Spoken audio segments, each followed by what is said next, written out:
부활주일 오늘은 절기설교를 준비했습니다.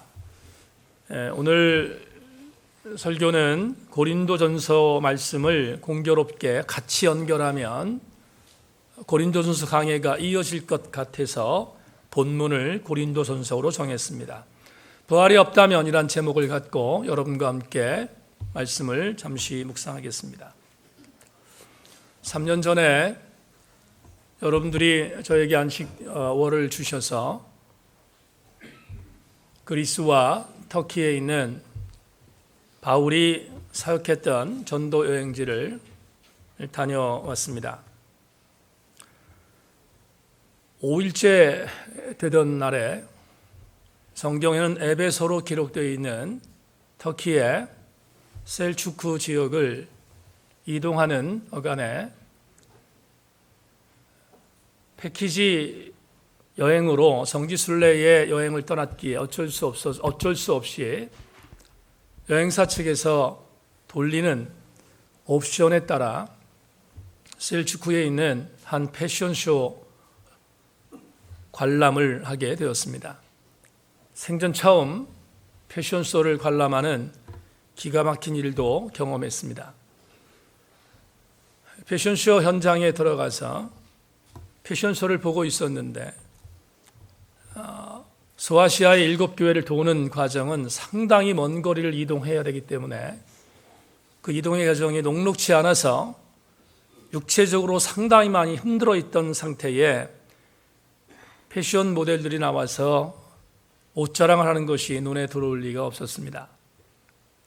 그런데 그날 패션 모델들의 앞권은 가장 비싼 옷들을 입고 나오는 마지막 시간이었는데 에베소 지역, 셀추크 지역에서 생산되는 좋은 양들, 양질의 양들의 털을 깎아 만든 모피를 자랑하는 패션 쇼 현장에서 갑자기 피곤한 상태였지만 이런 생각이 들었습니다.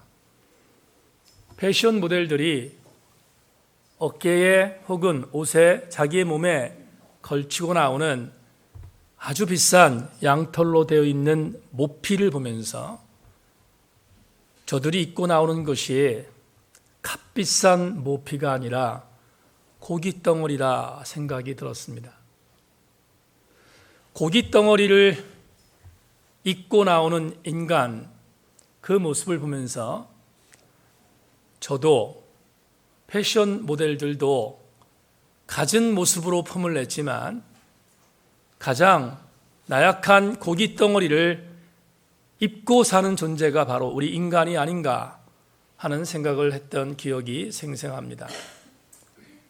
브라질의 최고의 축제라고 하는 카니발 축제가 있습니다. 이 카니발 축제의 카니발이라는 말은 말 그대로 고깃덩어리라는 뜻입니다. 가만히 보면 광란의 축제를 벌이고 있는 카니발 축제를 보다 보면 마치 썩어 문드러질 육체의 고깃덩어리를 갖고 힘껏 자랑하는 모습을 보는 것 같아서 씁쓸할 때도 있습니다. 어제 박주선 집사님 아버님의 위로 예배에 참석해서 예배를 잠시 인도했습니다. 장례식에 갈 때마다 항상 증거하는 성경 구절이 창세기 4장 26절입니다. 수차례 들었겠지만 곱씹을 때마다 은혜가 되는 이 말씀을 읽겠습니다. 셋도 아들을 낳고 그 이름을 에노스라 하였으며 그때 사람들이 비로소 여호와의 이름을 불렀더라. 에노스라는 저 히브리어 에나는 사람이 반드시 죽는다는 뜻입니다. 그렇다면 사람이 반드시 죽는다는 것을 알기 전까지는 여호와 이름을 부르지 않았던 인생들이 내가 죽는 존재라는 사실을 알 때 비로소 여호와 이름을 불렀다는 사실은 우리에게 대단히 중요한 성경적인 통찰을 주지 않을 수 없습니다. 이것을 알았던 사도 베드로는 훗날 죽음을 앞둔 모든 순교적인 디아스포라 크리스천들을 향해서 그래서 그는 베드로전서 1장 24절에서 이렇게 말한 것입니다. 그러므로 모든 육체는 풀과 같고 그 모든 영광은 풀의 꽃과 같으니 풀은 마르고 꽃은 떨어진다.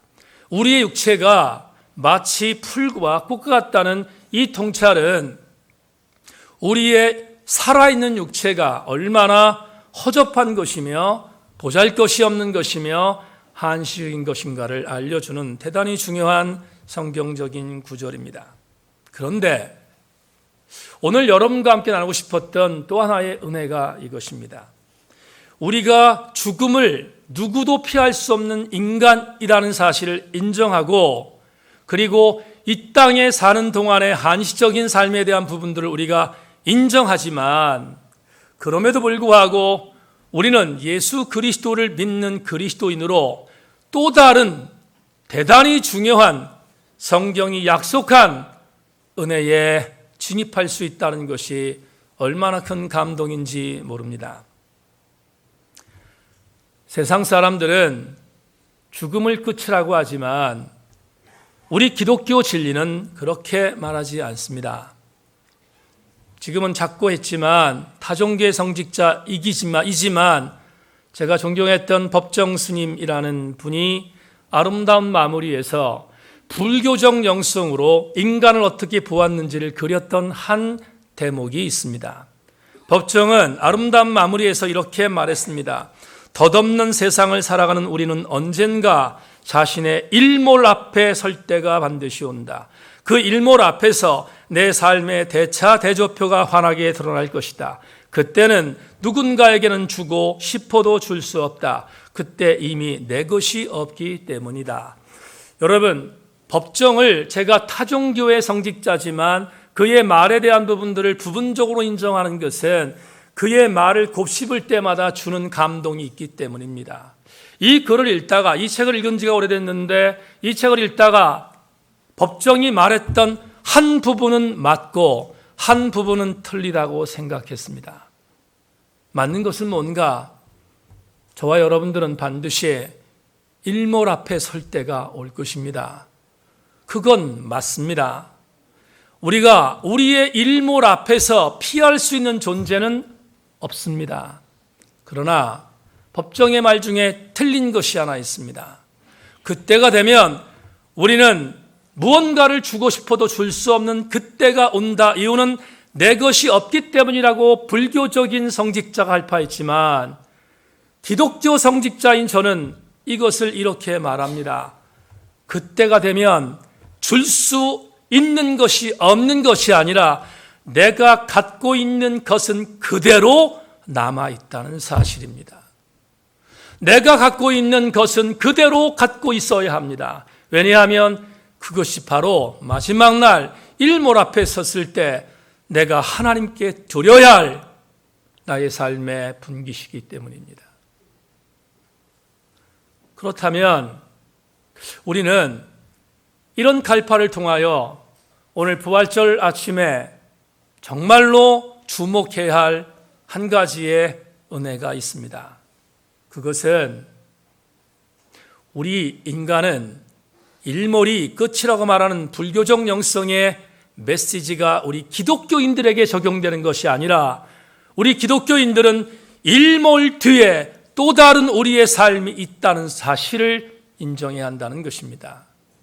오늘 본문이 사도 바울이 우리가 오늘 읽고 있는 고린도 전서라는 이 편지를 통해서 우리에게 아주 분명하고 선명하게 이야기해 주고 있습니다. 오늘 마지막 19절을 읽어보겠습니다. 19절에 이렇게 기록되었습니다. 만일 그리스도 안에서 우리가 바라는 것이 다만 이 세상에 살 뿐이면 모든 사람 가운데 우리가 더욱 불쌍한 자이리라. 여러분이 19절의 말씀을 여러 번 묵상했습니다. 부활절 때마다 이 말씀을 묵상한 적이 굉장히 많습니다. 그런데 바울이 19절에서 말한 이 말씀은 언제나 읽어도 여러분 이 목사에게는 위로가 됩니다. 여러분들에게도 위로가 되었으면 좋겠습니다. 왜냐하면 19절 말씀은 우리가 신앙생활하는 대단히 중요한 목적이기 때문입니다. 바울이 뭐라고 말합니까? 이렇게 말했습니다. 우리가 믿는 것이 결국이 이 세상이라고 한다면, 이 세상이 우리가 믿는 결국이라고 한다면 우리 믿는 자는 가장 불쌍한 자가 될 것이라고 이야기하고 있습니다. 우리는 이 말을 역으로 해석해야 합니다. 바울이 지금 고린도 교회 성도들에게 19절의 말씀을 선포한 가장 중요한 메시지의 역설적인 은혜는 우리의 믿는 것은 이 땅이 끝이 아니라는 것을 가르쳐 주기 위해서가 아니겠습니까? 마가복음 10장을 보면 우리가 잘 아는 부자 청년의 슬픈 이야기, 새드 엔딩이 기록되어 있습니다. 여러분 잘 아시는 것처럼 부자 청년이 영생을 얻기 위하여 주님을 찾아왔습니다. 그는 부자였습니다. 관원이었습니다. 그걸 젊은 나이에 끝까지 유지할 수 있다면 그는 더할 나위 없는 행복을 느낄 수 있을 것이라고 생각했습니다. 그래서 영생을 준다고 말하고 있는 예수를 찾아온 것입니다. 그런데 예수님께서 영생을 얻는 조건을 말한 것은 녹록지 않았습니다. 가난한 자에게 네가 갖고 있는 재산을 팔아서 나눠주라는 것입니다. 아시는 것처럼 그 부자는 가진 게 많아서 그것을 거부하고 돌아갔다고 성경은 이 부자 청년의 새드 엔딩 스토리를 말하고 있습니다. 그런데 오늘 주목하는 것은 그 다음에 이어지는 말씀입니다. 예수께서 부자들이 하나님의 나라에 들어가는 것이 참 쉽지 않다라고 이 부자 청년이 하나님 예수 그리스도의 메시지를 거부한 것을 놓고 주님이 한 말씀을 던지자 순간 제자들이 멘붕에 빠졌습니다. 그리고 본인들은 자기들의 모든 재산을 다 포기하고 주님을 따랐던 부분에 있어서 잘못하면 이 부자 청년과 같은 꼴이 되면 어떻게 할 것인가에 대한 분이 염려가 왔습니다. 그래서 주님 앞에 볼멘 소리를 베드로가 던졌습니다. 그게 마가복음 10장 28절에 있습니다. 베드로가 말한 이 부분을 이렇게 성경은 기록합니다. 베드로가 여짜와 이르되 보소서 우리가 모든 것을 버리고 주를 따랐나이다. 맞습니다. 여러분, 베드로가 이 말을 한 것은 절대로 천박한 대답이 아니었습니다. 내가 주님을 위하여 다 버렸습니다. 누가복음 5장 11절에 분명히 말합니다. 예수 그리스도를 저들은 배를 버려두고 버려두고 주님을 따랐다고 하는 것을 분명히 성경이 증거하고 있기 때문입니다. 다 버렸습니다. 그러면 이 제자들이, 베드로를 중심으로 한 제자들의 요구가 무엇입니까? 내가 주님을 위하여 다 버렸는데 아무것도 아니라면 부자가 천국에 들어갈 수 없는 것처럼 나도 주님을 위해서 뭔가를 버렸는데 아무것도 가질 것이 없다면, 그렇다면 이게 도대체 우리에게 무슨 이득이 있습니까를 계산한 것입니다. 저는 이 베드로의 질문에 대하여 천박하다고 생각하지 않습니다. 왜냐하면 주님이 베드로의 질문에 대하여 답변한 이야기 때문입니다. 이어지는 마가복음 10장 29절 30절에서 이렇게 말합니다. 예수께서 이르시되 내가 진실로 너희에게 이르노니 나와 복음을 위하여 집이나 형제나 자매나 어머니나 아버지나 자식이나 전토를 벌인 자는 현세에 있어 집과 형제와 자매와 어머니와 자식과 전토를 100배나 받되 박해를 겸하여 받고 내세 영생을 받지 못할 자가 없느니라. 여러분, 이 구절을 볼 때마다 우리 주님 돈 놓고 돈 먹게 하는 것이 아닌가, 어떻게 이렇게 기브 앤 테이크에 대한 부분들을 여기서 기록하고 있는가 실망하실 분도 있을 것 같습니다. 그런데 말입니다, 교우 여러분, 마가복음 10장에 있는 이 말씀의 가장 중요한 포인트는 기브 앤 테이크에 대한 주고받는 설정의 이야기가 아닙니다. 이 구절은, 심지어 이 구절이 마음에 들지 않아서 신학자들 중에서 이 구절은 주님의 말씀이 아니라, 주님의 어록이 아니라 후대의 마가 공동체에 있었던 어떤 제자가 이걸 집어넣었다고 이야기할 정도로 이 말씀을 폄훼하기까지 합니다. 왜냐하면 주님의 사랑 같지가 않아요. 주고받는 것 같은 생각이 들기 때문입니다. 그런데 저는 이 말씀을 액면 그대로 받습니다. 액면 그대로 아멘합니다. 이유는 여러분, 이 주님의 이 말씀은 너희들이 나를 위하여 전토를 벌였고 가족을 버렸고 모든 것들을 버렸으니까 내가 너에게 그만큼은 상응하는 것을 줄 것이다 라는 메시지가 아닙니다. 그런 메시지가 아닙니다. 이 메시지 가장 중요한 포인트에 주님 말씀을 전하려고 했던 실질적인 영적인 팩트는 너희들이 나에게 이만큼 주었으니까 내가 너에게 이만큼 줄 것이다를 말하는 팩트가 아니라 주님이 말하고 싶은 것은 이것입니다. 너희들의 수고가 이 땅에서 끝나지 않는다는 것입니다. 너희들의 수고가 여기서 머물지 않는다는 것입니다. 그리스도인들의 가장 중요한 강력한 신앙의 포인트는 죽음이 끝이 아니라는 것입니다. 만에 하나 이 땅이 우리 그리스도인들의 삶의 궁극적인 결과라면 여러분 이 말씀을 선포하고 있는 이강동 목사도 굉장히 많이 속상할 것 같습니다. 왜냐하면 지금 우리의 수고는 세상 사람들에 비해서 예수 그리스도를 향하여 달려가는 우리의 수고는 정말로 큰 수고가 아닙니까? 그런데 만에 하나 우리들의 수고가 이 땅에서 끝난다면 얼마나 비참한 꼴이 되겠습니까? 그걸 오늘 15장 19절에서 사도 바울은 그렇게 되면 우리가 가장 불쌍한 자가 된다고 말한 것입니다.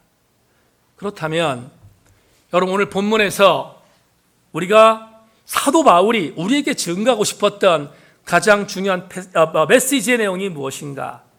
이런 생각이 듭니다. 사도 바울은 고린도 교회 공동체의 성도들 중에서 부활을 믿지 않는 백성들에 대하여 부활을 믿지 못하는 것에 대하여 부활에 대하여 인정하지 못하는 것에 대하여 집요하게 공격하고 있습니다. 여러분 고린도 공동체 안에는 부활을 믿지 못했던 고린도 교회 신자들이 있었습니다. 왜 그들은 예수 그리스도의 부활을 믿지 못했을까? 수없이 예수 그리스도의 말씀 속에 부활을 이야기했고 사도 바울은 그 부활을 가르쳤음에도 불구하고 왜 고린도 교회 안에 있는 성도들은 부활을 믿지 못했을까? 설교를 준비하다가 오늘 원고에 있는 내용들을 뭉뚝 끌어서 여러분에게 말씀드리면 이런 결론이 나옵니다. 여러분 고린도 교회는 헬라적 그리스도인들이 많았습니다. 다시 말하면 헬라 문화 풍토에서 헬라적인 다신교적인 어떤 입장에 있었던 사람들이 예수 그리스도의 복음을 사도 바울에게 전언받고 예수를 믿은 백성들이 많았다는 것입니다. 그런데 말입니다. 여러분 아십니까? 우리도 유교적인 전통이 있는 우리 성도들이 예수를 믿었다고 해서 유교적인 전통을 전부 다 완전히 버리는 게 쉽지 않습니다. 예를 들자면 전 세계에 없는 것이 우리 대한민국 기독교에 있습니다. 뭔지 아십니까? 100일 기도입니다. 30일 기도입니다. 30일 기도, 100일 기도. 여러분 100일 기도가 성경에 없습니다. 근데 우리는 100일 기도를 합니다. 왜냐하면 그건 유교적 전통 때문입니다. 40일 동안 하나님 앞에 금식하여 기도하는 것도 있지만 30일 동안 한 달 동안 뭔가를 헌신하여 하나님께 드리는 기도의 제목들이 드려질 때가 있습니다. 그건 모두가 다 전통적으로 유교적인 심성이 있는 이유 때문입니다. 마찬가지로 고린도 교회는 헬라적 전통에 빠져 있었던 사람들이 예수를 믿고 구원받은 사람들이 태중에 있었습니다. 그런데 헬라적 전통에 있는 사람들은 예수 그리스도의 부활을 신빙성 있게 믿지 못했습니다. 이유는 헬라적 문화는 영원 불멸의 사상이었지 부활의 사상이 아니었기 때문입니다. 죽었다가 사람이 다시 살아나는 것을 믿는 것이 아니라 사람이 죽으면 죽는다는 것이 아니라 영원히 계속해서 불멸한다는 것이 헬라 철학이었기 때문에 예수 그리스도의 부활의 사건을 증거하고 있는 바울에 대한 의미를 그들은 신빙성 있게 받아들이지 않았습니다. 그래서 고린도 교회 안에 있었던 헬라적 그리스도인들 중에 상당수는 부활을 믿지 못했습니다. 바레트라고 하는 구약학 교수가 고린도전서를 국제성서 주석에서 이렇게 주석했습니다. 죽은 자들의 부활은 없고 그들의 영혼은 죽는 순간에 하늘로 들려섰다고 믿었다. 바로 이것입니다. 이것이 헬라적 전통에 있었던 그리스도인들이 갖고 있었던 무게감이었습니다. 그렇다면 왜 이들에 대한 부분에 있어서 이 헬라적 전통에 있었던 이들이 부활 사상을 믿지 못했는가? 그 이유에 대한 부분을 조금 더 세밀하게 리처드 에이스가 이렇게 말합니다. 여러분, 자막을 주목해 주기를 바랍니다. 부활에 대하여 회의적인 사람들은 아마도 문화적 권위를 지니고 있었던 사람들, 철학을 상당히 알고 있었기 때문에 바울의 묵시론적 세계관으로부터 스스로 거리를 두고 있었던 사람들, 그래서 바울을 세련되지 못한 문자주의적인 유대 설교가로 생각했던 공동체의 구성원들이었을 가능성이 많다. 헬라 철학을 갖고 있었던 사람들은 그들이 갖고 있었던 사상을 양보하고 싶지 않았습니다. 그리고 바울이 말했던 설교와 맞서고 싶었습니다. 그래서 부활을 믿지 않았습니다. 그러나 바울은 여기에서 한 발자국도 뒤로 물러서지 않습니다. 바울이 헬라적 전통에 있는 고린도 교회 안에 있는 그리스도인들에게 이 부분만큼은 물러서지 않았습니다. 어떤 부분입니까? 예수 그리스도께서 다시 살아났다는 부활이었습니다. 이 부활은 부인할 수 없었습니다. 이 부활은 양보할 수 없었고 타협할 수 없었습니다. 그게 오늘 여러분의 읽어드린 고린도전서 15장 13절부터 18절 말씀입니다. 여러분, 고린도전서 15장 13절 18절에서 가장 중요한 내용이 뭡니까? 만일 예수 그리스도의 부활이 없다면입니다. 예수 그리스도의 부활이 없었다면 어떠한 결과인가를 우리에게 보여주는 것이 오늘 본문의 이야기입니다. 그 본문의 답의 가장 클라이막스 압권은 여러분들에게 읽어드렸던 본문 말씀 중에 20절입니다. 여러분, 본문을 보겠습니다. 만일 그리스도 안에서 우리가 바라는 것이 다만 이 세상의 삶뿐이면 모든 사람 가운데 우리가 더욱 불쌍한 자가 되는 것이다. 이제 본문 해석을 마치면서 여러분과 함께 2018년 부활주일날 주시는 오늘의 우리에게 주시는 하나님의 교훈을 다음과 같이 선포하고 설교를 정리하겠습니다. 부활이 없다면 가장 불쌍한 존재가 된다는 사도 바울의 이 포인트의 이 설교의 내용을 오늘 우리가 받으면 어떻게 살아가야 할 것인가? 2018년 부활절을 맞는 우리 그리스도인들은 어떤 부활의 의미를 갖고 살아가야 될 것인가? 자막을 통해서 여러분과 함께 나눕니다. 지금 이 땅에서 그리스도인으로서의 삶이 부활해야 합니다. 지금 이 땅에서 그리스도인으로서의 삶이 다시 살아나야 한다라는 것입니다. 성경적인 내용 하나를 소개하겠습니다. 사실은 지난주간 고난주간 성서 일과가 저에게 있습니다. 여러분들은 잘 모르시겠지만 제가 읽어야 하는 성서 일과가 있습니다. 그 성서 일과를 읽다가 참 정말로 깜짝 놀랐습니다. 누가복음 14장에 있는 말씀 여러분들에게 읽어드리겠습니다. 잔치를 베풀거든 차라리 가난한 자들과 몸 불편한 자들과 저는 자들과 맹인들을 청하라. 그리하면 그들이 갚을 것이 없으므로 내게 복이 되리니 이는 의인들의 부활 시에 내가 갚음을 받겠음이라 하시더라. 무슨 말인지 모르지요? 제가 부연하겠습니다. 이 본문은 혼인잔치의 이야기입니다. 많은 사람들에게 혼인잔치에 초청장을 보냈는데 장가 가야 합니다. 농사 져야 합니다. 등등등 핑계를 대서 참석하지 않았습니다. 그러자 혼인잔치를 연 주인이 화가 나서 길거리를 다니면서 수많은 사람들을 데려와라. 그랬더니 절름발이, 병든 자, 소경 등등 많은 가난한 자들이 이 혼인잔치에 참석해서 가득 찼습니다. 그러자 혼인잔치에 있었던 주인이 오늘 이 말씀을 비유로 하셨는데 이 비유는 예수께서 하신 비유가 아니겠습니까? 그 자리에 앉아있는 성치 못한 사람들, 그들에 대한 부분들을 예수께서 이렇게 비유로 말씀하신 것입니다. 잔치를 베풀거든 차라리 가난한 사람들과 참 몸 불편한 자들과 저는 자들과 맹인들을 청하라. 그리하면 그들이 갚을 것이 없으므로 내게 복이 된다. 제가 성서일가 중에서 이 말씀이 가슴에 와닿습니다. 여러분, 갚을 것이 없는 그들 때문에 너희들이 복이 된다는 말이 무슨 말입니까? 이 말이 이런 말입니다. 교우 여러분, 나에게 뭔가를 갚을 것을, 나에게 뭔가를 잘해주는 사람을 돕는 것은 세상 사람도 합니다. 그렇지 않겠습니까? 그런데 내가 저 사람에게 뭔가를 했습니다. 근데 저 사람은 나에게 뭔가를 함으로 보상할 만한 능력이 없습니다. 그러면 내가 뭔가를 보상했을 때, 내가 뭔가를 했을 때 저 사람이 나에게 보상하지 못하면 섭섭한 마음이 들 수 있을 터인데, 주께서 이렇게 말합니다. 저 사람 가운데서 네가 뭔가를 베풀었을 때 저 사람이 보상하지 않을 수 있는 그런 대상자들을 섬기면 내가 갚겠다는 것입니다. 여러분, 가난한 자가 나에게 뭔가를 갚지 않는 것이 복이 된다는 것입니다. 이 말을 거꾸로 생각하면 이런 것이 됩니다.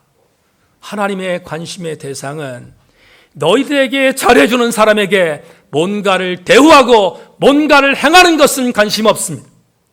주님의 관심은 내가 선한 일을 감당하고 뭔가를 행했음에도 불구하고 저 사람이 갚을 길이 없는 그 대상자를 사랑하는 그것에 대하여 내가 가장 큰 관심을 갖는다는 이 말씀은 오늘 부활주의를 맞는 우리들에게 이렇게 접목해야 합니다. 그러므로 지금 이 땅에서 내가 그리스도인으로서의 삶이 부활한다는 것은 갚을 길이 없는 능력자들을 품는 것이야말로 부활절 우리 교우들이 함께 나가야 할 성도들의 목표라는 사실입니다. 모쪼록 저는 우리 교우들에게 지금 이 땅에서 그리스도인으로 여러분이 품을 수 있는 자들을 품는 부활의 현장이 여러분들의 심령 속에 일어나기를 주의 이름으로 축원합니다. 어떤 목사님 말씀하셨지요. 어떤 성도가 찾아와서 물었습니다. 목사님, 하나님 나라에 어떻게 들어갑니까?를 물었습니다. 그러자 그 목사님이 이렇게 말했습니다. 성도님 생각할 때 하나님의 나라에 이것이 있다고 생각하면 하나님의 나라에 이것이 있다고 생각하는 그것을 지금 이 땅에서 실천하시고, 하나님 나라에 이것이 없다고 생각하는 것이 있다면 하나님 나라에 없다고 생각하는 것을 이 땅에서 성도님의 삶 속에서 삭제하며 사십시오. 그러면 하나님 나라에 들어갈 수 있을 것입니다. 오늘 여러분 모두가 하나님 나라에 들어가는 부활의 백성들이 되기 위하여 지금 이 땅에서 여러분의 삶의 현재에서, 여러분의 가정의 현재에서, 여러분의 직장과 여러분의 삶의 정황 속에서 그리스도인으로 주님이 나에게 주신 그 부활의 은혜대로 여러분이 정말로 섬겨할 대상들을 섬겨나가며 그들에게 예수 그리스도의 부활을 증거할 때, 오늘 2018년 주님은 진짜 우리의 삶 속에서 부활하에 우리를 강력한 주의 백성으로 만들어 주실 것을 확신합니다. 우리 모두에게 이 은혜가 있기를 원합니다. 말씀 맺겠습니다. 저보다 나이가 어리지만 제가 참 많이 도전받는 그런 교수님 한 분이 계십니다. 김근주 교수가 바로 그 대상자인데, 그 김근주 교수가 쓴 구약으로 읽는 부활신앙이라는 책을 보면 거기에 이런 글이 있습니다. 하나님의 나라는 보험이 아니다. 미리 불입금을 잔뜩 부어두면 화려한 집에서 염려 없이 영원토록 살 수 있는 보험 상품이 아니다. 우리가 내세웠도록 하는 것은 이 땅에서 살아계셔서 역사하신 하나님을 신뢰하는 믿음이다. 하나님께서 왕이시라는 것을 고백하고 그 앞에서 살아가는 삶이야말로 내세를 얻고 누리게 한다. 그러므로 지금 하나님을 신뢰하는 것이 내세를 얻고 누리는 방법이다. 여러분, 말씀을 마무리하면서 우리 교우들에게 정말로 간절한 마음으로 선포합니다. 하나님의 나라에 여러분의 자리가 있기를 지금 정말로 소망한다면, 하나님 나라에 들어가기 위하여 여러분들이 보험금을 불입하는 삶이 아니라 이 땅에서 지금 이 땅에서 하나님 나라에 하나님께서 가장 관심을 두고 있는 나약한 백성들을 섬기는 것, 그게 바로 하나님 나라에 들어가는 비결임을 명심하고, 부활절 이 아침 우리 모두 함께 우리의 신앙의 시선을, 우리가 돌보려고 하는 사람들에게 우리의 시선을 돌리는 역동적인 부활의 은혜가 우리 교우들 모두에게 임할 수 있기를 주님의 이름으로 축원합니다.